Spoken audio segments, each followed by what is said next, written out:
Hello and welcome to the art channel.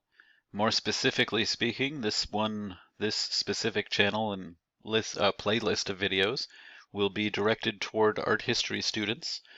So all of these videos will be supplemental videos that are added to um, giving you more information that adds to the lessons that you're already learning in your online textbook. I am Mr. Nestfasil. I am your teacher for your art history class. So I am the guy that is on the other end of all those text messages and those emails and all of these videos. I'm the face of the videos. Woohoo! And I'm the face on the I'm the voice on the other side of the phone that talks to you during your DBAs as well. So this channel will be geared toward art history and what it is all about. Also, it will be talking about the criticism of art history, because when we talk about art history, whether we like it or not, we are actually critiquing the art history while we are talking about it. So, without further ado, here we go. This playlist will contain supplemental videos like this, as well as your live lessons and things like that. I hope to be coming to you at least once a month, if not more, with new art history videos. Okay, so here we go. So here we have one of the most famous post-impressionist paintings of all time. This is from Vincent van Gogh. This is his Starry Night painting. This was actually painted while he was in an insane asylum. This was his actual view out his window while he was there.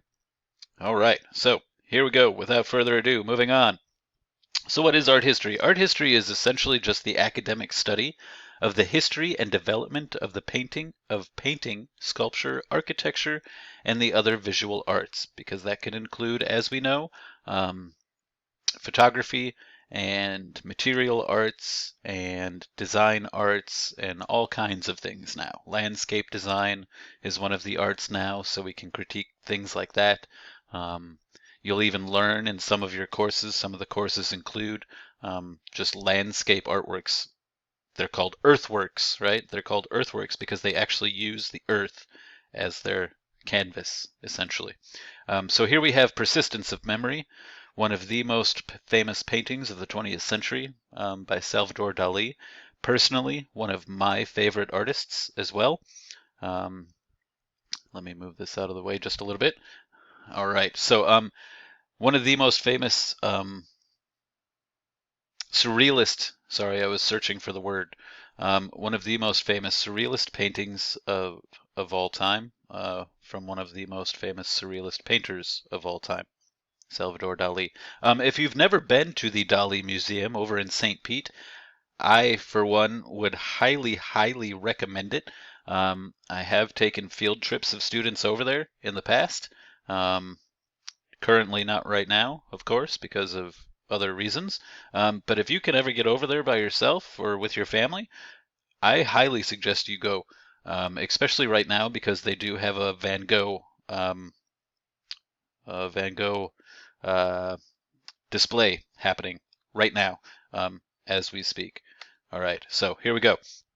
It requires extensive knowledge of the elements and principles of art, because these are the basic building blocks of art and how we talk about art, right? So the elements, these 7 elements, are the 7 rules that the principles build off of. Okay, so if that makes any sense, the elements are the groundwork, right? And then the principles build off of those elements. Okay, so the 7 elements of art. And sometimes there are more, sometimes there are less. It just depends on what resource you're looking at and what class you're taking. So be sure to know the ones that are in your specific textbook. So here we go. The first one is line. That's the most simple form of art, right? Line. Every artwork contains lines. Even writing contains lines. When you put the point down to the paper and start writing, it's a line. Boom. There you go.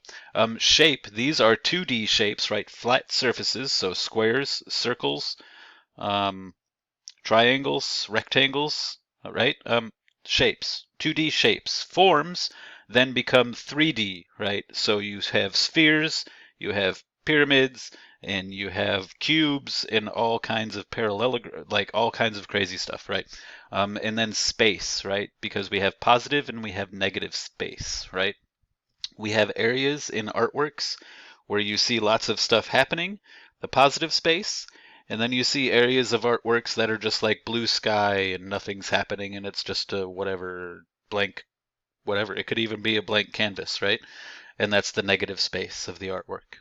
Okay. Then we have texture, which is essentially just the way something looks like it could feel, or the way something actually does feel if you're allowed to touch it, right? Then we have value, which goes from the lightest of the lights to the darkest of the darks in every single color. And then we have color, of course, right? So, moving on, the 7 principles of art are balance, rhythm, pattern, emphasis, unity, movement, and contrast. And again, depending on what resource you're looking at, those can change. There could be less, there could be more. So make sure to know the ones that are inside of your specific resource that you're learning about. Okay? Art history encompasses the study of objects created by different cultures around the world and throughout history that convey meaning, importance, or serve usefulness primarily through visual means. Here we have the Mona Lisa by Leonardo da Vinci, right? Another one of the most famous paintings of all time.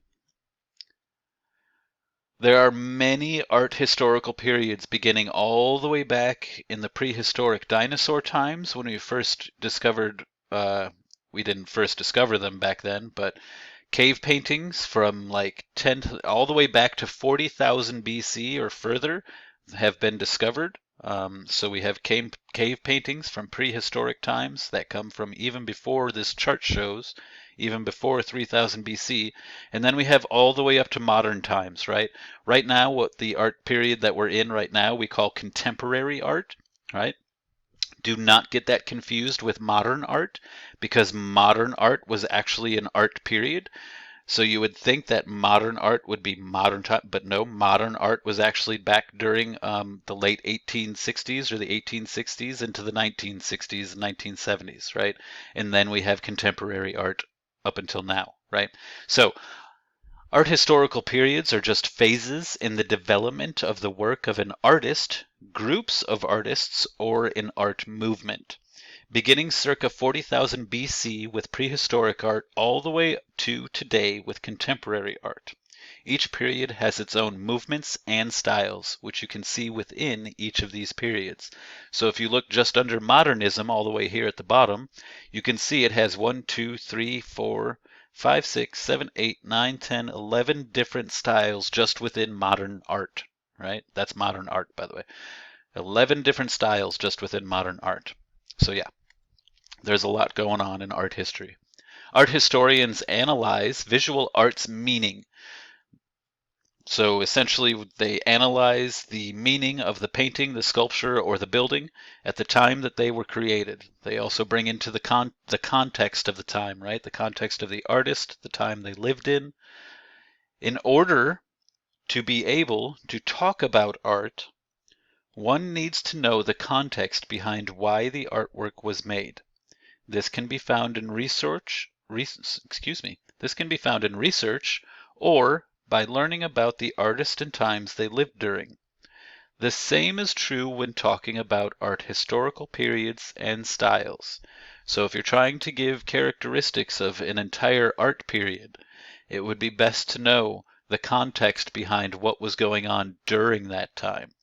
So if you think about the Black Plague, right? If you think about way back in history during the Black Plague, there was probably a lot of dark artwork going on, right? Because there wasn't a lot of happy times going on, right? So if you think about periods in history and then you think about the artwork that was created during those periods in history, it probably went along kind of the same lines. So there we have it, the first video. This one was just talking about overall art history. What is art history and what's it all about? Now we know, and now we know what we need to use in order to talk about artworks and buildings and things like that, and entire movements in art. So thank you for watching. I'll see you all again soon. Hopefully these videos will start to help you out a little bit with your studies. Bye-bye.